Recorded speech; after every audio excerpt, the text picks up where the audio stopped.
I'm very excited about the panel that I'll be chairing this morning, looking at challenges of scope and focus, what we might be missing or neglecting in the field of existential and global catastrophic risk.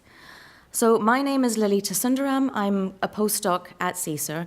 My particular field is biological risk.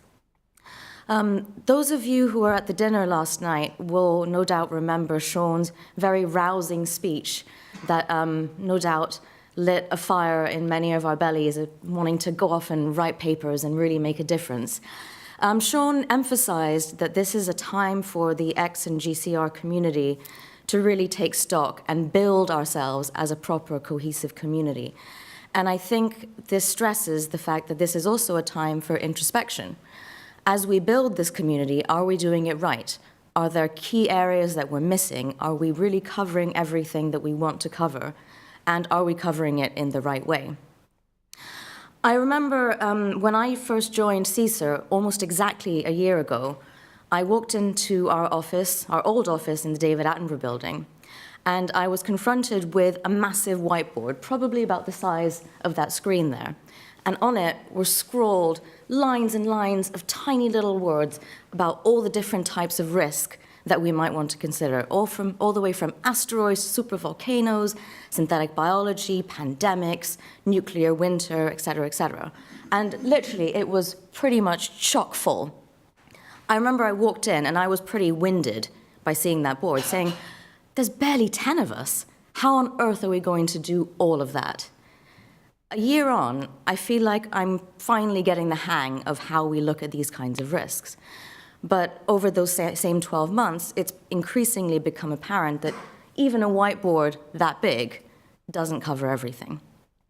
So this is what I hope our two speakers this morning will help us grapple with, how we deal with the things that we're not looking at and the methodologies that we're perhaps not employing to their best ability. So to begin with, I would like to introduce Karin Kuhlemann. She is currently at UCL and holds degrees in law, politics, biology.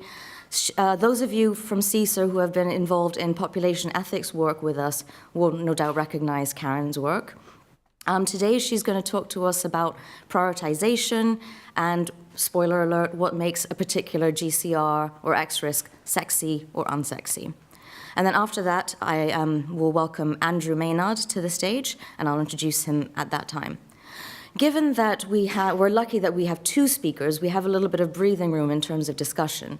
So what I propose, if that's okay with everybody, is to have points of clarification and questions of that nature at the end of each person's talk, and then have both the speakers come up here for a more general panel discussion at the very end. So please welcome Karin. Thank you. CSER for inviting me to talk to you today. Before I begin, just a general remark about catastrophic risks in general. We are facing the weakest part of human cognition here. Our minds are very bad about thinking about the future, thinking about risk, thinking about harms that befall people that we cannot see because they're distant from us geographically or in time. So everything about global catastrophic risks is playing on our psyche to ignore, to postpone, to not really react to. And that's common to sexy and unsexy risks.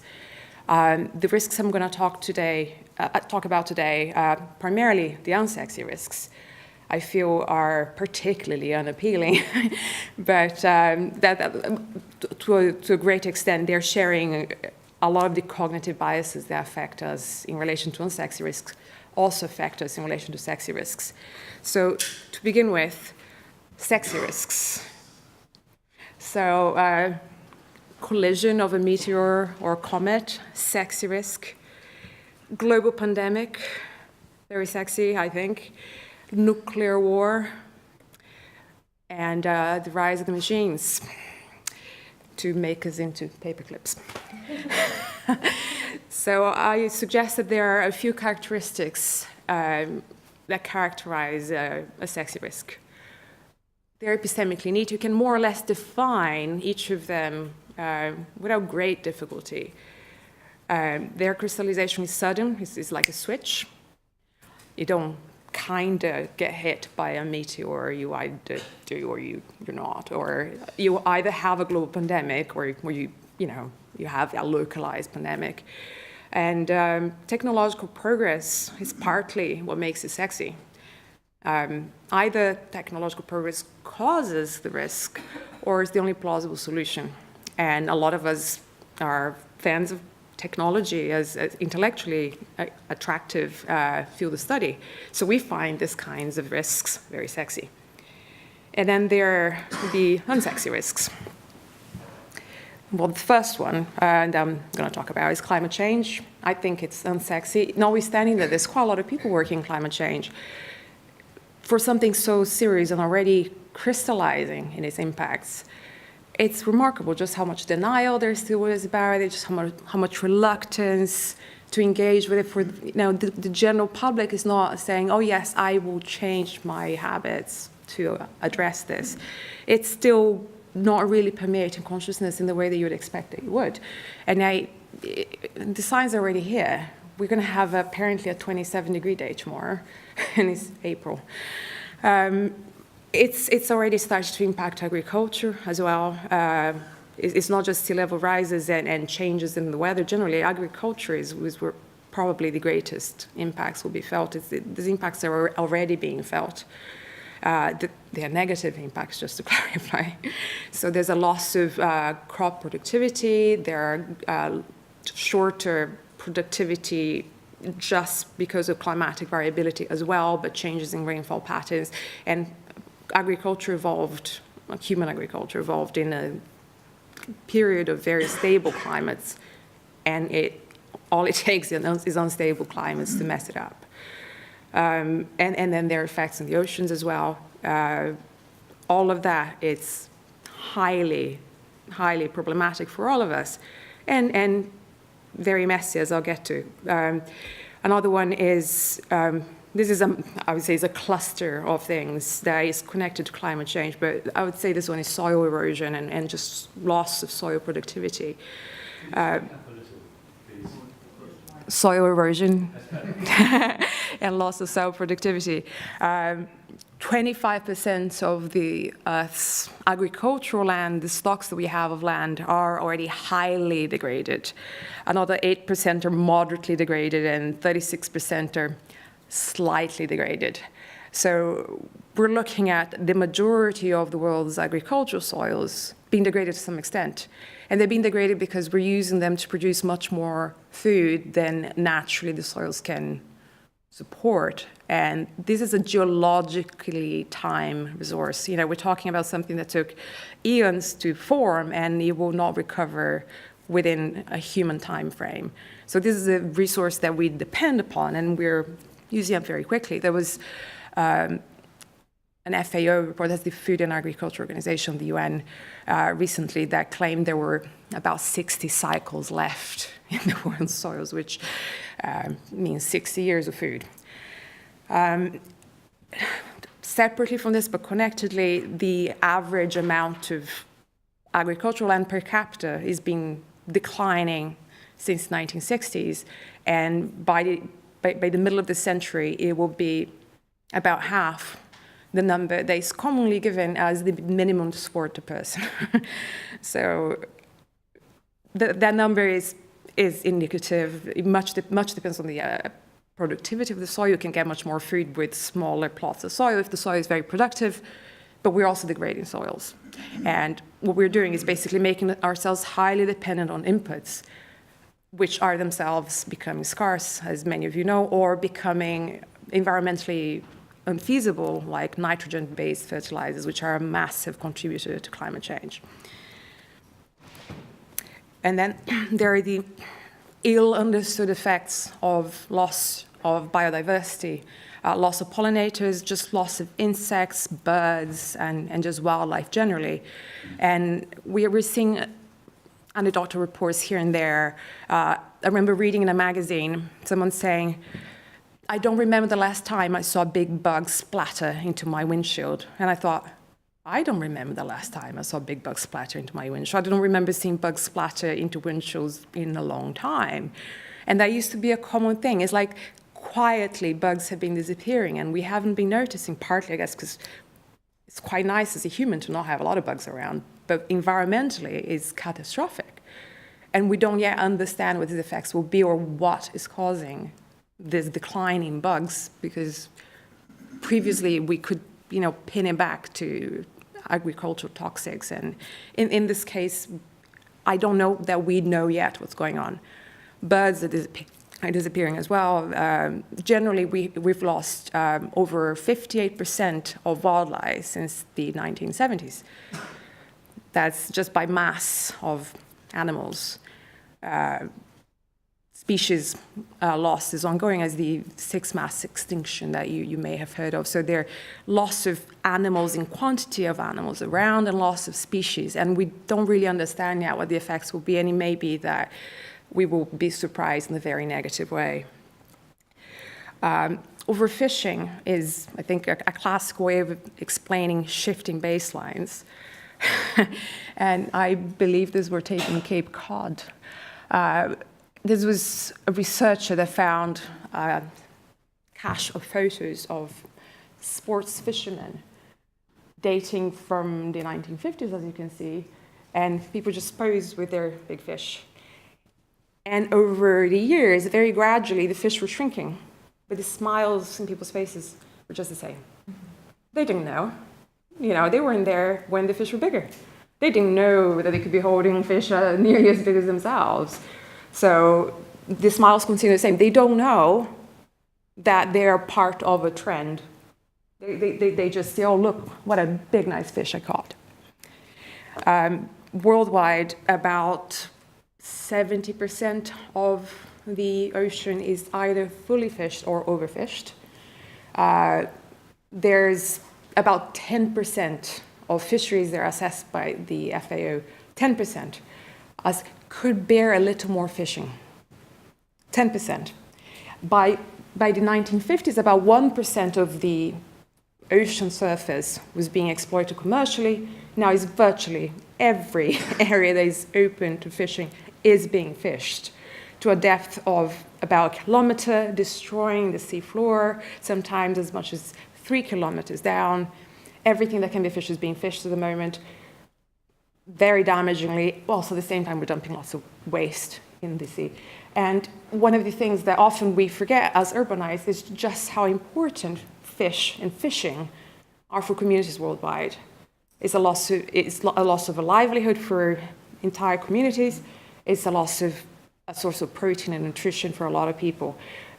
You see reports of the smugglers carrying people from Libya to Europe, and you're thinking, what does that have to do with overfishing? A lot of them used to be fishers. And they say, there are no fish left. We have boats, we have no jobs, so we are now smugglers. So also you see a lot of slavery in fishing nowadays because you have an oversurplus of labor, and it's becoming ever harder to catch fish. So you want to catch fish with as low as cost as possible to keep producing the same fish for people to see. So you go to the supermarket, you're not really seeing the signal from the world that this is becoming a very scarce resource because it's being masked. It's being masked by very unconscionable practices in the supply chain and just the fact that it's completely unsustainable. And then there's freshwater scarcity, which in my talks with a lot of experts, they feel is the first one that's going to bite of all of them. This is the first one that people are going to say, oh, this is really catastrophic. I was reading some research this morning that was observing the increase in people living in areas of water stress and water scarcity. It was 16-fold increase over the course of the 20th century. 16-fold increase. So right now, about 60% of us are living in areas that are water scarce or underwater stress. And that will continue to inflate because those are the areas that experience the highest population growth.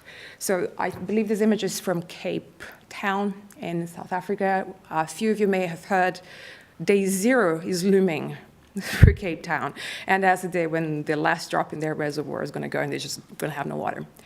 São Paulo in Brazil went for a very long period of time. I didn't know it was possible to go for so long without regular water services.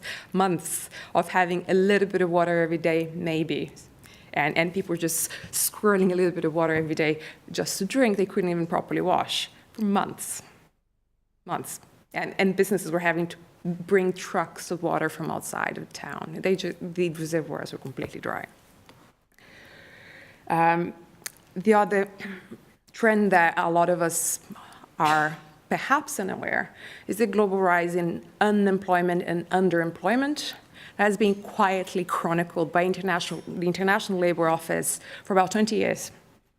And what they explain is the growth in job participants or job seekers, job market members, people that are looking for jobs or have jobs, that growth has been greater than the growth in the economy for about 20 years. Whatever the economy has done, there's always more people than the jobs that are being created. And that has disproportionately affected young people, that has disproportionately affected young people in developing countries and women. And one of the common things that one hears is, oh, but having lots of people is good because it's good for the economy. It's only good for the economy if there are jobs for them to have. Otherwise, they're going to rely on social welfare if it's available. Otherwise, they're going to starve.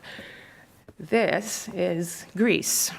These are people in Greece desperate for their pension payments, which were not forthcoming. Now, just imagine a society where a lot of people have no jobs, and you've created a nice big fiscal and sustainability situation because you were assuming at all times that you're going to have more people in work than you're going to have retired, and that you could just have a pay-as-you-go scheme or borrow money because inflation was going to shrink it away. And now you have a situation where a lot of people are dependent on welfare, and there's just no money. And that's the kind of thing that could completely bring down society. And the World Economic Forum has been monitoring these kinds of risks for a few years. And unemployment and fiscal sustainability have been hovering near the top for quite some time. And another factor that they find really correlates very strongly, in particular with unemployment, is just severe social instability. You have a lot of people who are hopeless and have no livelihoods. You have a lot of civil unrest and possibly violence. And what I think connects all of these types of risk is that they're epistemically messy. They are interconnected. They straddle different disciplines. They require some sort of expertise in different areas for you to fully understand them. And they're politically charged, all of them. And another factor that makes it difficult for us to recognize what's going on is that they move slowly. They accrete slowly. As with anything that moves slowly, it's easy to miss that it's happening. And the third factor, there's no technological fix for them. They're behavioral. They are about the kinds of systems that we have for our economy, the kinds of things that we're pursuing as a society, and more than anything, they're about the behavior of individuals, just pursuing their regular lives. They're not doing anything extraordinary. They're just living their lives. That makes them quite difficult. What I find is particularly likely to be overlooked, and I think is overlooked, is that all of them are probably connected in some way. For example, nearly 80% of the world's jobs require a very stable water supply. So if you have problems with your water supply, you see jobs disappearing. If you have jobs disappearing, you have fiscal instability. You also need water for food production. 70% of the world's water withdrawal, at least 70%, goes for irrigation alone. Just irrigation, nothing else, not even all the methods of food production. So everything, in a way, connects to water, connects to climate, connects to food and livelihoods. And if they're all happening at the same time, not necessarily as seriously in every locality, but as a trend, if they're all happening at the same time, it is possible that their combined effects will be greater than the sum of the parts in ways that we don't understand. Partly, for example, because it will just create some sort of chain reaction that aggravates the others, or because it makes it much harder to attend to one when you're distracted by another. And I see all of them as angles of the same problem, and that problem is overpopulation. Because all of them are directly driven by, or made harder to address, or made more catastrophic by population growth. And so for the majority of the non-economic hazards, that is quite explicitly identified in reports. They say, no, this is population growth. They will normally say population growth and economic growth. And the two of them, as we know, often have this self-justifying relationship. People say, we need population growth to keep the economy growing, and we need economic growth to make up for population growth and make sure that people's standards of living don't fall. Both of these factors are the primary drivers of climate change, water scarcity, overfishing, overuse of soils, all of them. One of the things that makes overpopulation, if we understand it as an overall phenomenon, particularly mischievous, is that in addition to requiring expertise to fully understand the problem, requiring expertise that no human has, it's enmeshed with cultural practices and religious beliefs as well. And ideas about justice, ideas about what is owed to people, and it all leads to a situation where we could be acting in a very self-defeating manner whilst trying to do right by each other. One of these effects was that about now 24 years ago, actually, it was decided officially that you don't talk about overpopulation. You don't problematize it. It's not a thing. You just say it doesn't happen. And there shouldn't be any directed effort at bringing now birth rates, at now changing people's behaviors. If what you're trying to do is tackle population growth, you can do it for other reasons, but not population growth itself. And you should just have a position of neutrality. Population growth is neither good nor bad. If you're an economist, by and large, you're going to say it's good. If you're a politician, you're going to say it's good. If you're a religious leader, you're going to say it's good. But everyone else, neutral, and hardly anyone is saying it's bad. And it's bad in the sense that it's highly, highly risky.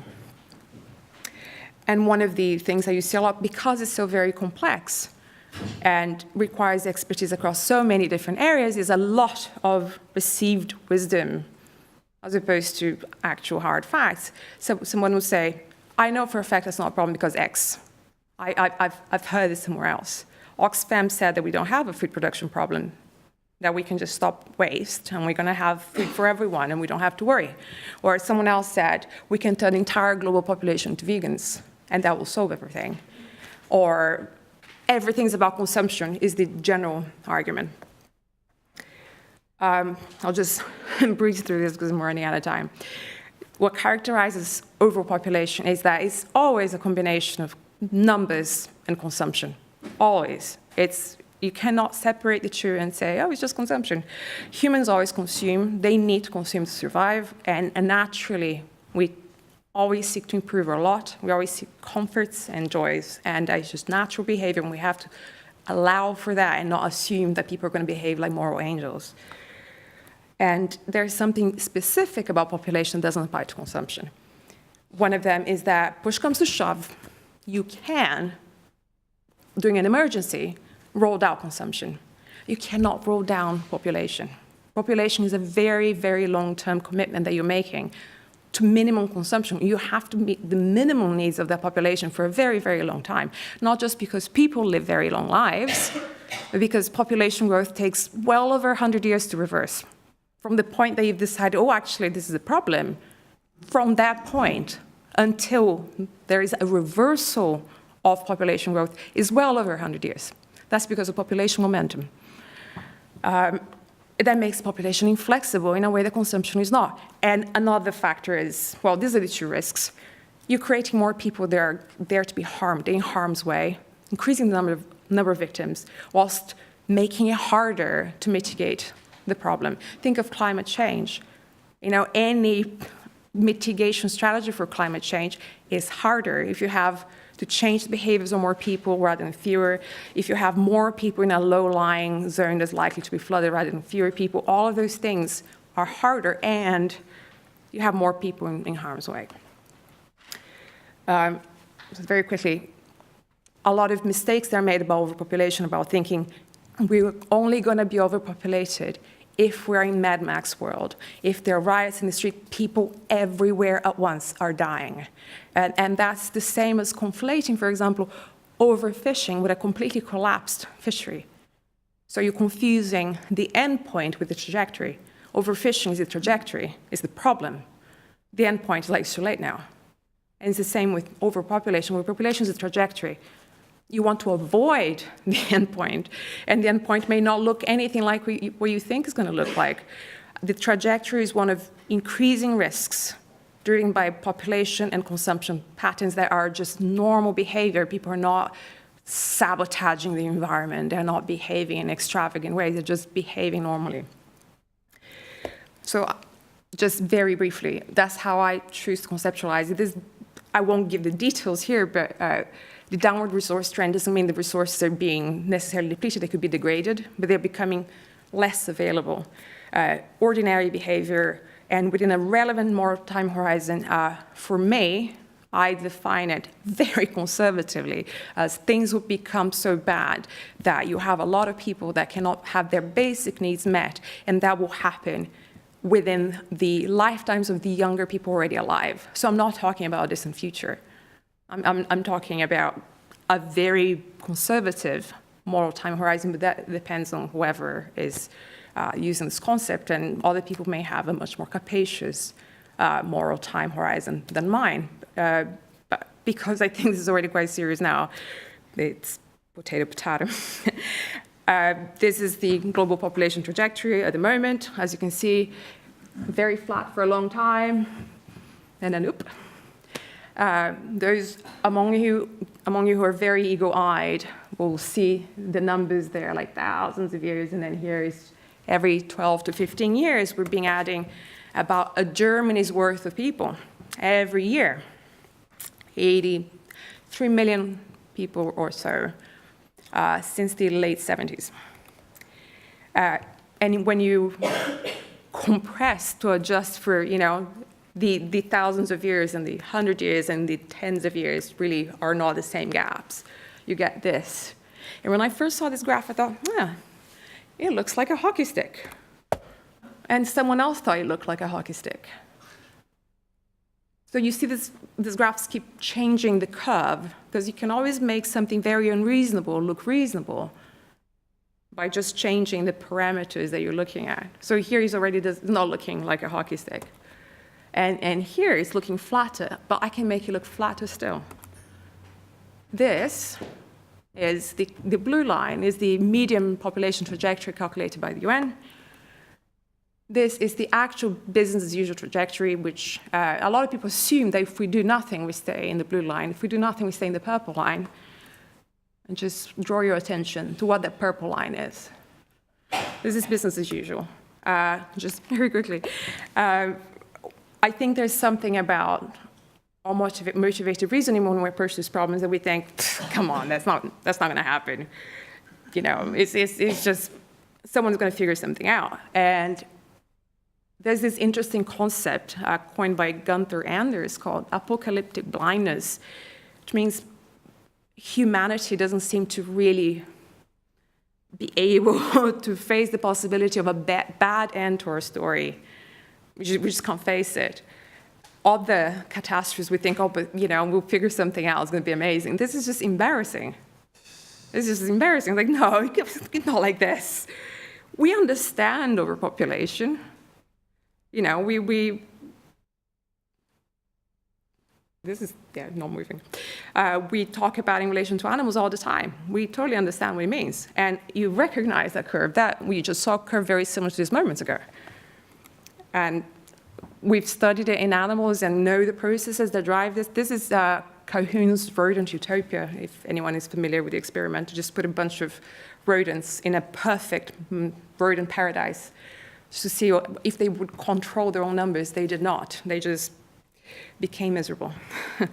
And when we have campaigns for pet overpopulation, but we tend to think we humans don't live in the same world as animals. We are just all brain. What affects animals doesn't affect us, because we resources doesn't matter to us. We can figure something out. Really. Last slide? Yes, nearly. So I'm just saying it does matter, because it's fundamentally still, even though I think because of the very nature of overpopulation, there will always be a few stragglers that survive no matter what happens. Their lives could be very bad, and I think that matters. And more to the point, if one is really interested in existential risks, it means you're incapable of dealing with other risks because the fabric of civilization has been rendered. And a lot of existential risk research, I think, makes me think about these questions if we sorted out what it is that we think matters and what we should really be paying attention to. But I will just finish now. This is how I like to think about overpopulation visually. It's just a poor bunch of hungry kids crowded in a little float surrounded by trash. And this is the number by which the population has grown during my talk.